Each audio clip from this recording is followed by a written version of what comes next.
Hi there, this is Penelope. This is a short video for MG5004. It's where we've got a complex number, but it's also a double angle as well. So let's have a look at what I mean. Here we have to convert a double angle formula, sine pi by 4 plus J4,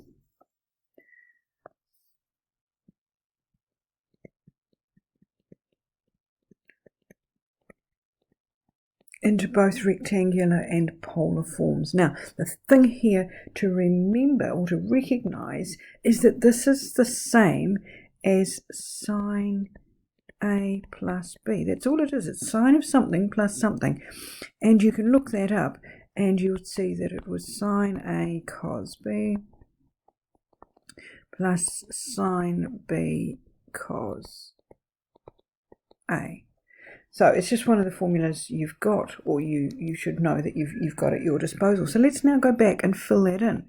So we've got sine pi by 4 cos J4 plus sine J4 cos pi by 4. Now, we can see now that it's obviously complex numbers in there. So we need to also remember that cos J of anything is equal to cosh of that thing, and sine J of anything is equal to J sinh of that same thing. Now that'll help us go to the next step. Just put that in a box. So now we can say, okay, we can look up, ultimately, we can look up sine pi by 4. Now we know cos J4 is going to be cosh 4, and we know that sine J4 is going to be J times sinh of 4, and cos pi by 4 we already know how to find. Okay, big thing, it's got radians, so that is the clue. It should be to have your calculator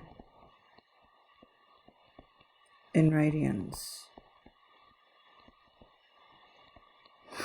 So we need to just, you can do your whole calculation in one, and when I did it I got 19.31 plus J times 19.297.